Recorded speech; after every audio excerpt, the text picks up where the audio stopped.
Hello and welcome back to the shop. I'm standing by the lathe today, obviously, and I've got something special in the four-jaw chuck here, the independent four-jaw chuck. It's the first of the wheels off the tender on our steam locomotive, so after probably a couple of months of doing nothing on the tender, on the loco, we're making a start on the wheels. And I'll just show you what I'm doing here on the lathe. Right, you can see we got the first wheel in. I've just put it in and I've just roughly aligned everything up. But what we're going to do, we're going to center the wheel on the boss itself. We want the boss to run true. And then we'll check the inside diameter here. They're important for us. We don't want it to look like it's wobbling when it's running down the track. We want it to look like everything's running true. So all we'll do is we'll just use the tip of the scribing block, the surface gauge, to see how far out it is here and make adjustments on the jaws, just like we would if we were using the dial test indicator. Alright, let's have a look.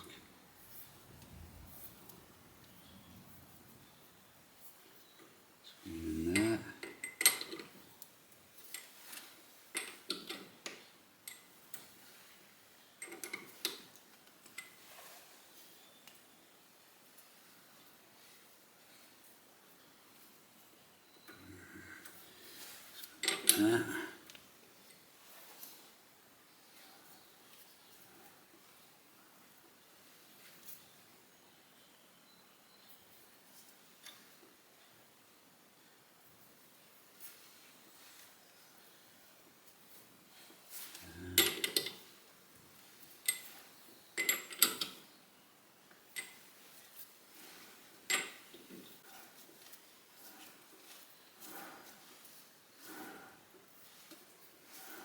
I think that's far off now.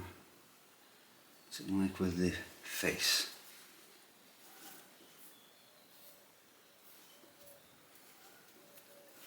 Do you know it's far off with the face either?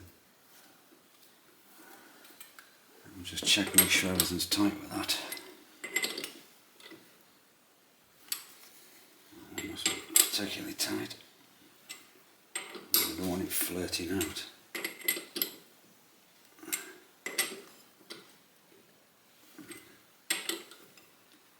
Let's just check again. There you go, I've got it pretty central now. You can't really put a clock on a casting. The surface is too rough and you'll damage the little probe on the DTI. This is quite satisfactory to use a scribing block or something like that. It's not running bad at all, that isn't. So what we're going to do first is we're going to face the boss, moving 1/16 of an inch, and we're going to face the outside, or this face here on the tyre. And then we're going to turn a little bit on the wheel, sufficient so that when we turn it round we can clamp it in the, well, it'll be the 3-jaw chuck. We will change the chucks out, but we're going to drill it and we're going to ream it as well. Right, so let's just get some tools and get set up. Right, I think we're ready to start. I've got all my center drill and reamer and everything sorted out. I'm going to do all the turning with this tool here, which is the right hand knife edge tool. Right, let's have a look.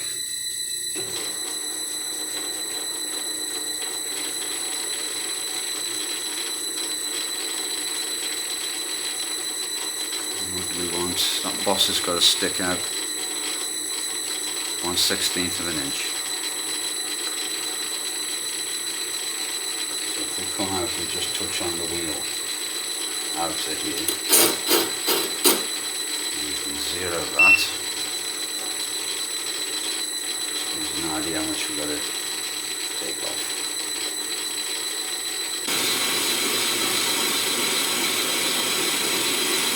We're not going to go mad with this, we're going to take our time.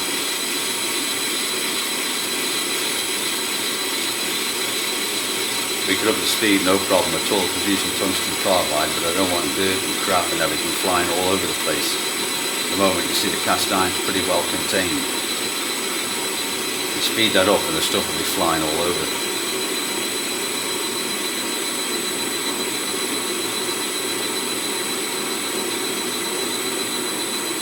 But we'll see how fast we can go. That's okay, isn't it?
This should be the last pass on the face here,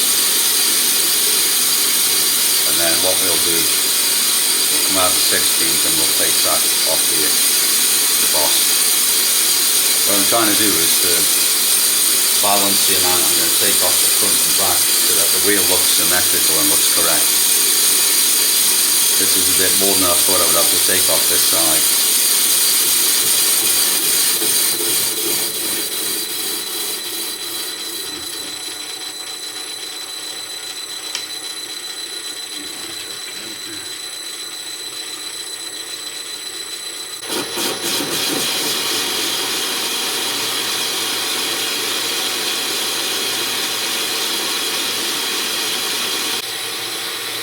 This is the finishing pass on the boss.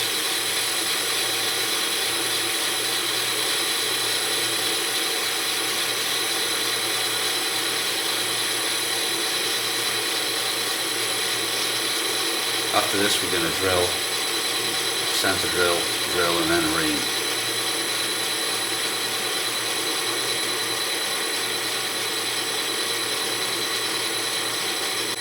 Right, now that we've got this tool in, we're going to skim the outside diameter, I think. Good.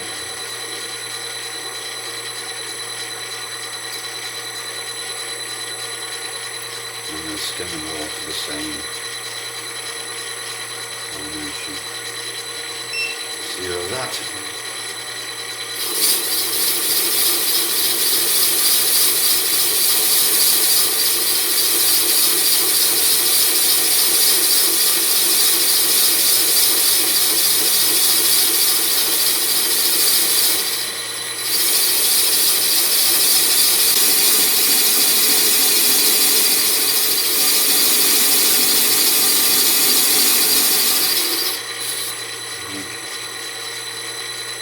Should be okay.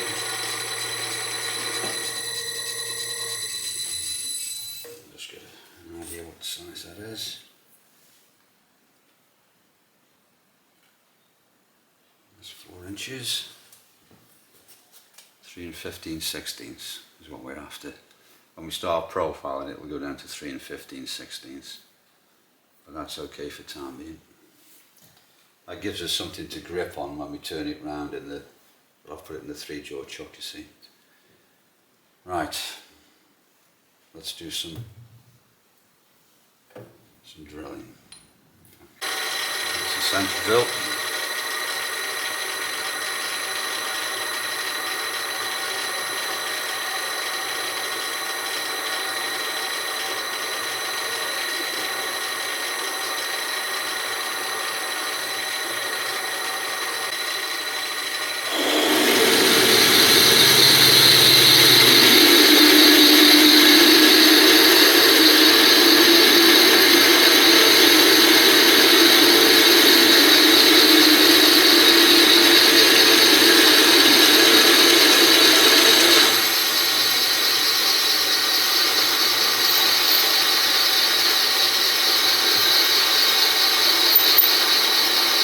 Let's ream this hole.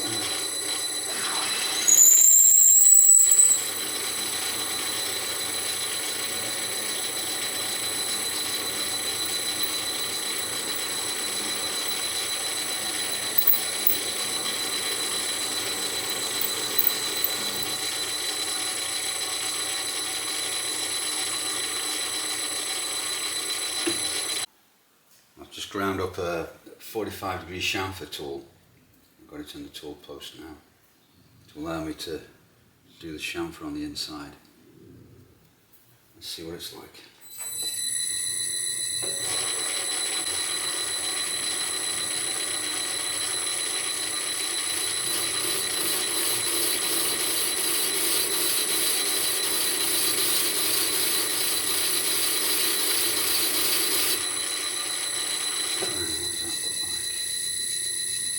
That looks okay. I think that'll do nicely. What I think I will do, I'm going to put a countersink in here and I'm just going to touch the corner there on the hole just to finish it off. I was going to do it by hand, but no, I think I'll just use a countersink. Just touch it, that's all we're going to do. Now we've got our countersink and we're just going to touch it. Get rid of the sharp edge. There we go. That's all that's needed. And that wheel's looking pretty good now so far. That outer face now when the bore is finished. I'm going to take that out and I'm going to turn all the other 5 wheels, there's 6 in total, turn the other 5 wheels to exactly the same stage as that. And then what we'll be doing, we'll be turning the wheels around and machining the back. Alright, let's do that.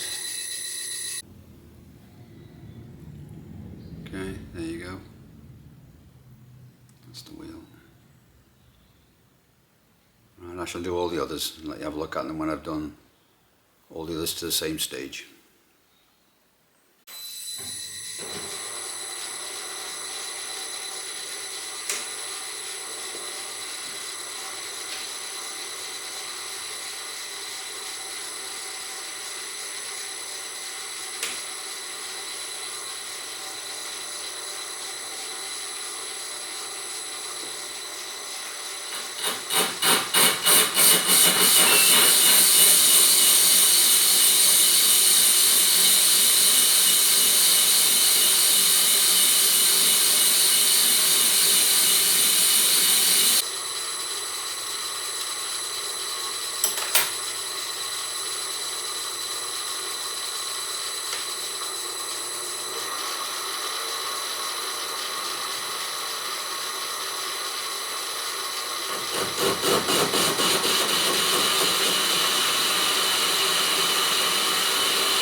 Alright, I've finished the first stage of the machining on all the 6 wheels.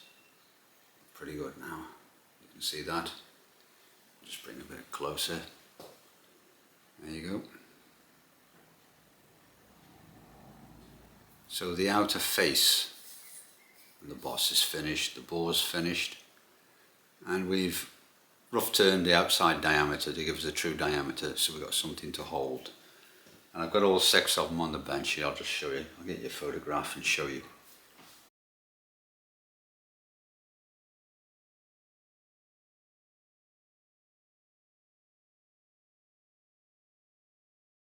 We're going to continue with the machining of the wheels for our tender on our 5-inch gauge steam locomotive. We made some good progress last time. Hopefully you've seen the video by now. We machined all the outside and did the bit of turning their roughing work so we could grip it in the 3-jaw chuck. And we're going to face this back side off here now. I've got one of the wheels in the chuck. And we've got the 3-jaw chuck in here, as I just said, and we've got the reverse jaws in. Pretty straightforward little job. Just machine the back until we got a thickness of 9/16 of an inch. That's what we're after. 0.5625. We're going to take a skin pass across now. Get underneath the skin, that's the important thing. Well, let's just check, what have I got?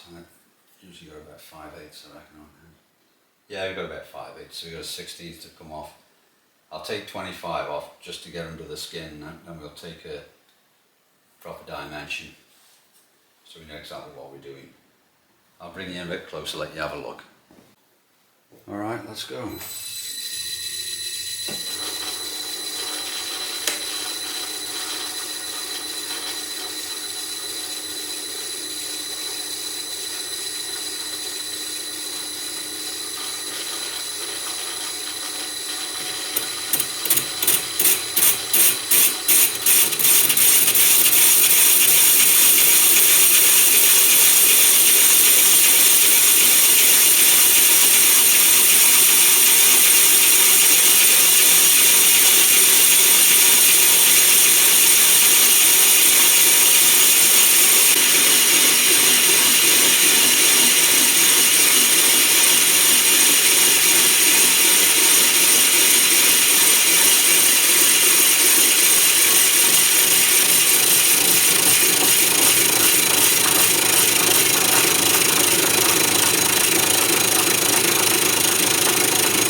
Take a measurement now.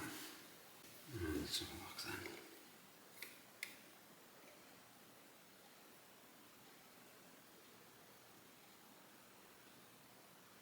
It's about 618.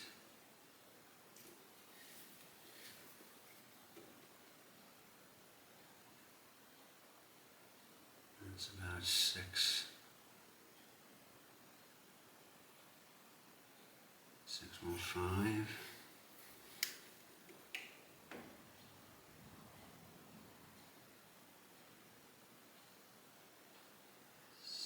616.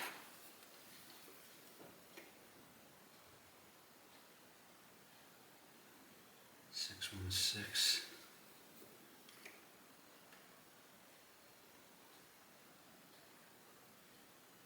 618.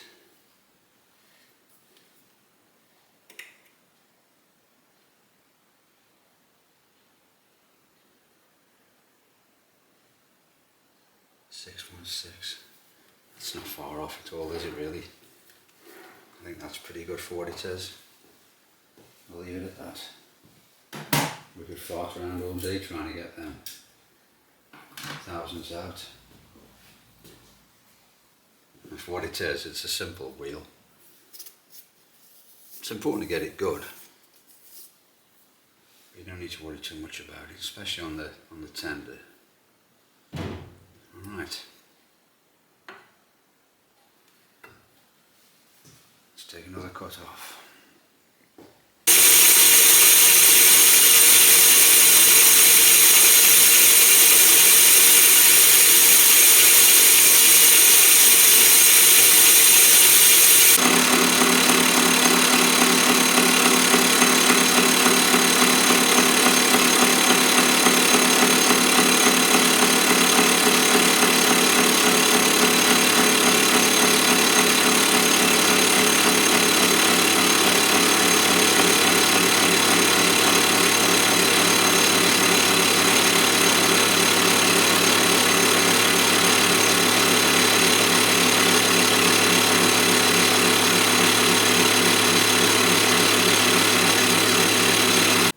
We've got about 35 thousandths come off. We're going to take another 25. And we'll measure it again. And we'll take a finishing pass.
Let's have a measure, see how much we've got to take off in our last pass.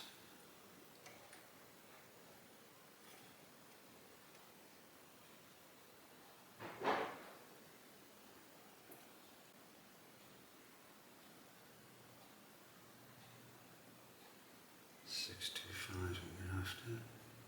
Yeah, we're going to take about 5, I think.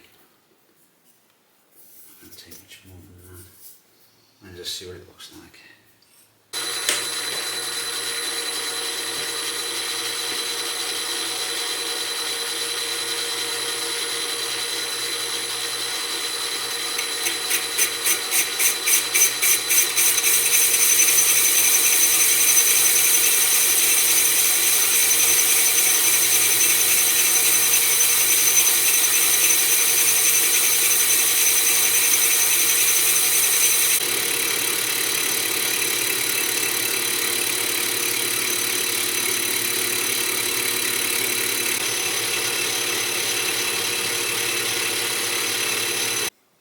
So I measure. And we're after 5625.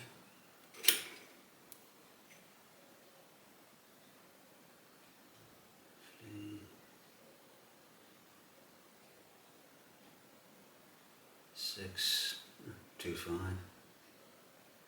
Yeah.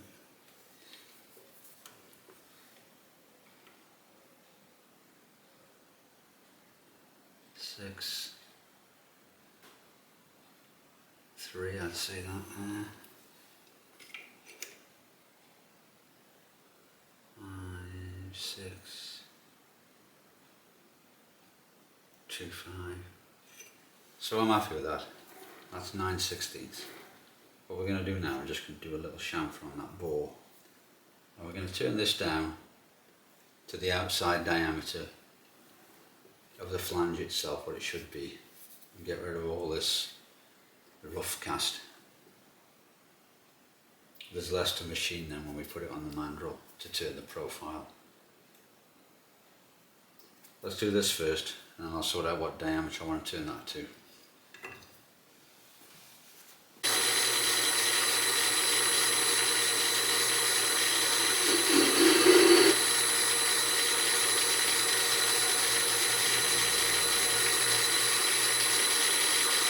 That'll do.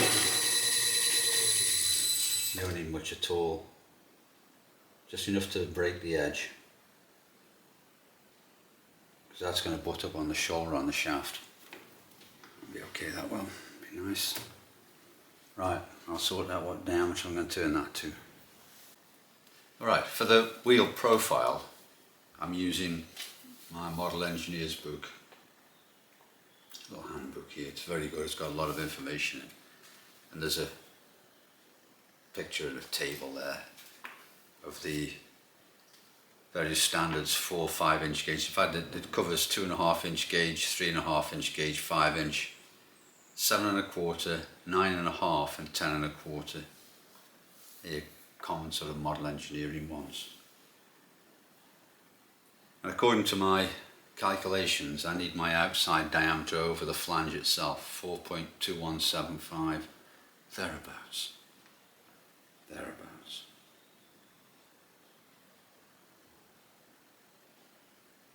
Yeah, we might as well turn that outer diameter now, get it done with. We could even put a little radius on the outside. The radius on the flange is, what's FR? 45 thousandths. It's not much. We could put a little chamfer on that, we could just dress with the file, that rotate it in the corner, and that would be good enough really. Right, so let's have a look at turning the outside diameter then.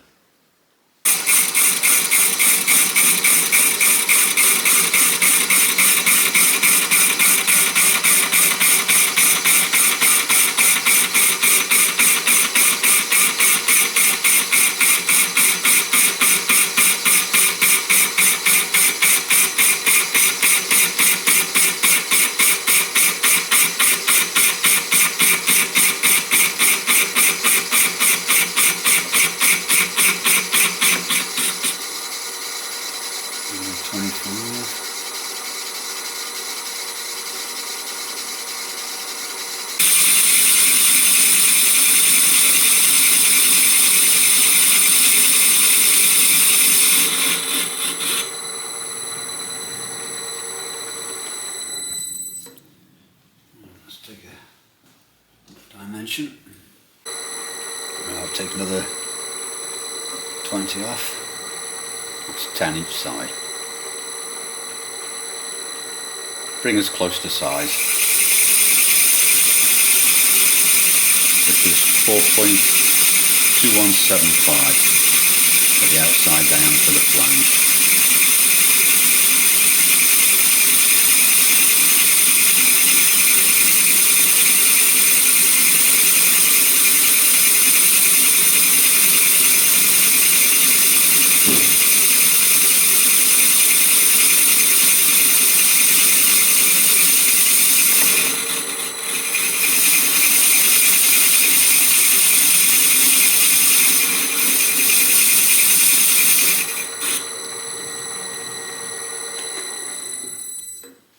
Take a measurement again. I've just zeroed that in the cross slide.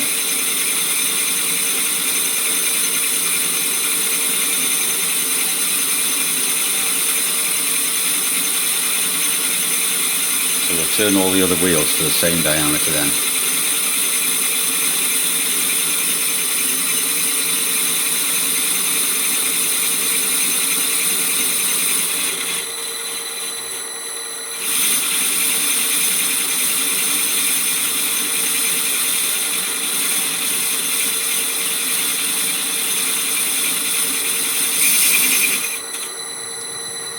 Okay, there we go.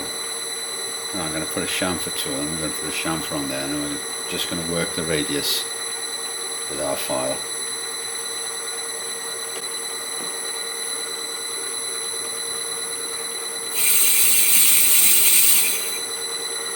And that'll do.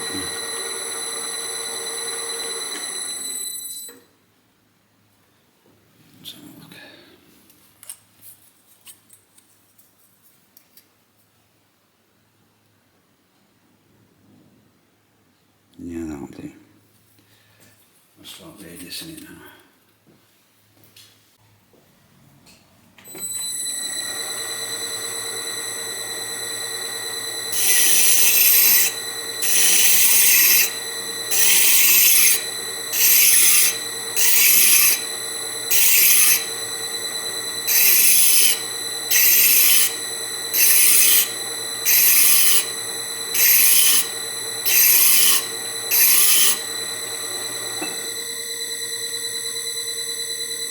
I'll do. Looks okay. Alright, that's that one done. I'll put the others in and bring them all to the same state.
Alright, we finished machining the inside face and turned the outside diameter of the flange and put a little radius on there.